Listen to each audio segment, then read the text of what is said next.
Hey, hey, hey. Hello. How are you? How is everybody today? It's a Sunday, the week is nearly up. Whoop, whoop. Choo choo. Another day in fucking paradise and duality. For the soul workers, for the people into physical health, spiritual health, emotional health as the corona kicks off. Yeah, so let's do a lovely quick live on chakras? Nah. Let's talk about the ocean. Let's talk about bodies of water. And let's talk about grounding, and let's talk about EMFs, all in one. By the way, I apologise if you hear the sounds. I've got the distiller on in the background, maybe it's affecting the sound of it. So, yeah. How powerful is the ocean, man? How powerful is water? Distilled water going off here, inside the body, but then water from the external, from the ocean, from large bodies of water, from the sea, from the river, from the lakes. Pretty exciting, huh? I love grounding. I love a lot of things. I love water. Water's a really key element, right? Ayurveda says there's earth, fire, water, ground, space, ether. Chinese TCM says wood, fire, metal. God, I can't remember. One of them's water in TCM too, I think. Pretty cool. So yeah, water's really powerful. It's a key component to health. No one's going to deny that, whether we take it internally, but even the external sources of water, right? Like seas, lakes, and the ocean. Super powerful. Now, actually, I wanted to jump on this because that's something new that I didn't know. Maybe you guys knew it before me. Heard it in a podcast to make sense to me. But also I'm going to relate a story with the power of water that I had before I was into physical health. 3 years ago I started physical health, so I had a pretty powerful experience. Yeah. Oh, there we go. By the sage earth. Yeah.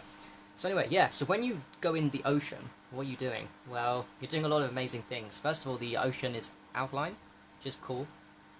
The ocean too renews itself. The waters that we make in these giant oceans, whatever ocean you're at, you know, if you're in California, you've got the west side, if you've got the east side, you've got the English Channel within the UK, all these big oceans.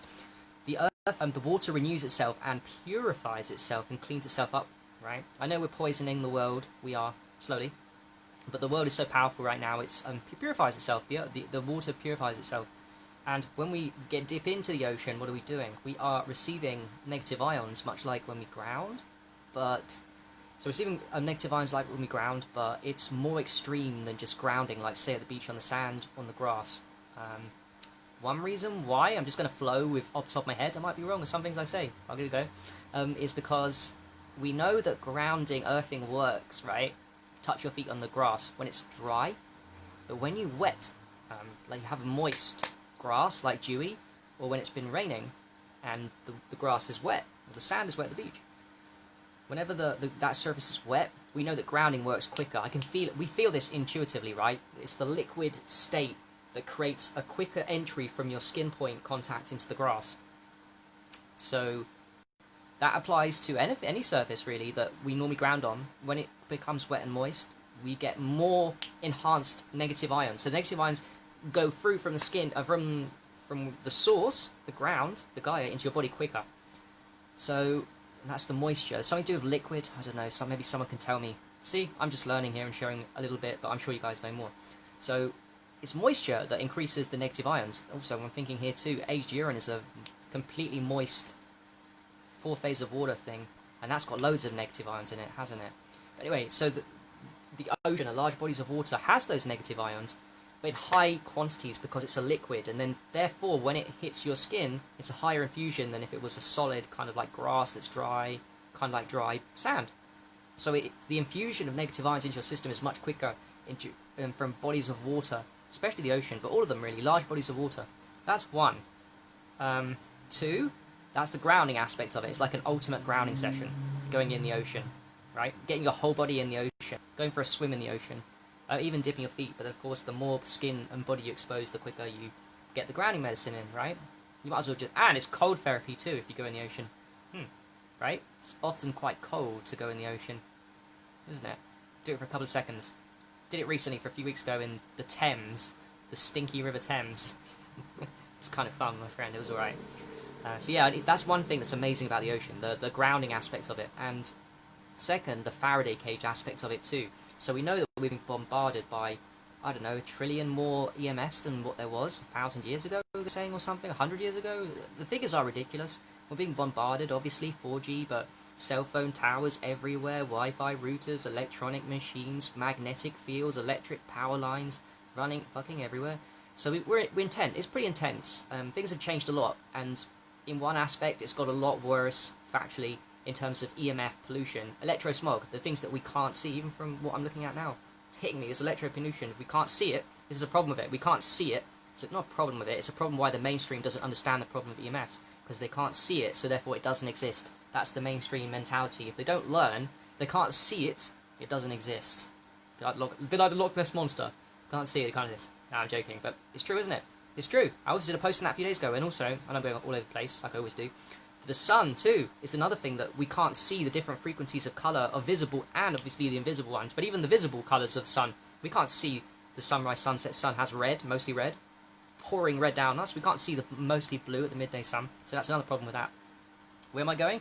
EMFs are really powerful and really dangerous. The unnatural ones. And one amazing way, we can create Faraday creatures, we can ground ourselves, all amazing things. And by the way, EMFs, what happens when we go in the ocean, when we're doing that grounding, very deep grounding? Yeah, when we're doing that deep grounding, what happens? Yeah. It's a Faraday cage. It creates a Faraday cage. It stops the EMF, because it's such powerful grounding. It's not like a grass grounding, which is great, and all the kind of the land-based grounding, because it's a water-based grounding. It literally protects you from EMFs, and it becomes that Faraday cage without you having to pay a lot of money to biohack your room and put biohacking paint and all that kind of stuff, which is cool too. Maybe that's something I'll get to in the future. Who knows? If you're living in the city, you've got to think about these things. But yeah, it's a very powerful grounding. So okay, quickly, I don't make it too long. So we need ions, and it's ultimate grounding. It's also Faraday. So I want to talk about quickly my experience. 2012. This was before I got into physical health. My family's from Mauritius, and I go there. I go there not regularly, but I've been there a few times in my life. And 2012 we went there. Mauritius is a tropical island. I'm sure you guys might know. It's a very nice, beautiful tropic island. Tropic or subtropic? It's tropical. I think it's fucking boiling there all the time. 1 million people, small island. Anyway, so one day we went on a boat trip and other small islands and yeah, it was just a boat trip. My family and see, it's breaking up again. Please don't break up whilst I'm figuring this story out. Okay, and at some point we got dumped, kind of not in the middle. I can't remember if it was the middle of the ocean or not, but it was definitely it's an island surrounded by the Indian Ocean, and we anchored, and they said, okay, now it's time. If you guys want to swim, I don't know, there's about 20-30 people on this boat, so it's like a cruise boat, but not massive, just a small cruise boat. I was like, okay, do you guys want to swim? I was like, oh yeah. I was well up for a swim. Most people weren't. You know, adults are pretty boring. I was a kid. I'm a kid now, really. I consider myself a kid. But yeah, I was bored. I'd rather not socialise. I've never been one to socialise. So I was like, okay, I'll get in for a swim. I'm in the fucking boat, man. Yeah, let's swim. So yeah, I swam, and I got in the ocean, and it was quite a while. It was about half an hour. I kept jumping off the boat, swimming around near the boat, and getting back in and getting back out. Anyway, cut a long story short, I was starting to feel really good. I didn't even notice that I was starting to feel good until I got to a peak experience, a really amazing peak experience. So there I was, jumping off in the ocean near the boat, and swimming around a bit, coming back in, doing it a couple of times. Then my cousin was looking at me, and then out of nowhere, I must have been about half an hour into this ocean experience of just being in the ocean. Like, what I'm thinking of is the grounding, major grounding plus major Faraday cage. Spontaneous, can't get the words out. I felt a spontaneous, can't get the word out.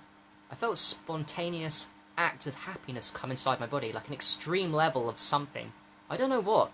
People say when you get cold therapy, that's another thing with the ocean, it's cold therapy, right? It was cold, but fun too. You get loads of dopamine, like you get a mass load of dopamine, they say, with the cold therapy. But I don't know how to explain this, but it's a peak experience. I've never had this before. Very rarely have these kind of experiences. So I was in the ocean, and then I was like getting this amazing energy come through my body, and it put a giant smile on my face. But it wasn't a fake smile. It was a sincere smile. I couldn't take the smile on my face. I could feel this energy go up my body and hit my brain. I think it was started at the base and hit my brain. I was like, whoa, this feels really good. It didn't last very long, 5-10 seconds. As it built up to this peak, about 5-10 seconds. But I never forgot it. And funny enough, my cousin took a picture of my face at that moment. I think I've got somewhere on my Facebook. when I was sincerely smiling. But it wasn't just a sincere smile, it was, she took a picture of the moment that, when the energies were rising through me. Whether, I think it was a combination of all three. Ultimate grounding for such a long time, Faraday cage, so I can ground really fucking deep, but also the dopamine maybe.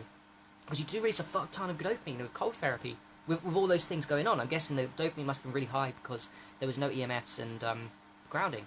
So yeah, anyway, that experience I never forgot, and I've always been a geek, even before I got into physical health. I've always tried to understand why I get these peak experiences, and now I remembered it then and now, and I remembered it for a reason, because that is the power of the ocean. That's the point of me telling the story. The point of the story is that the ocean is really fucking powerful. You play around in the ocean, you'll get high. It's an amazingly healthy and amazingly powerful physical health protocol. I can't recommend it enough. Even 5 minutes. Spend half an hour in the ocean, an hour. Amazing. Go swimming in the ocean. Go into large bodies of water. Go into lakes. Go and get naked and go and have fun there. Go into streams. Go and do that shit. Surround yourself in water. Surround yourself with grounding. Surround yourself with a Faraday cage. Look after yourself and be well. And use your body's ability to be exposed to extreme environments, like, I don't know, being surrounded naked in water. It's extreme, I guess. It's extreme considering how non-extreme we are and how mollycoddled people are nowadays with their air conditioning and living in tin boxes in the urban jungle. Swimming naked in the ocean, swimming naked in a stream, I don't think so. So yeah, go and do it. That's my thing. And I'm glad that I know the power of the ocean. I've had that reference experience before I was into physical health, and I still remembered it now.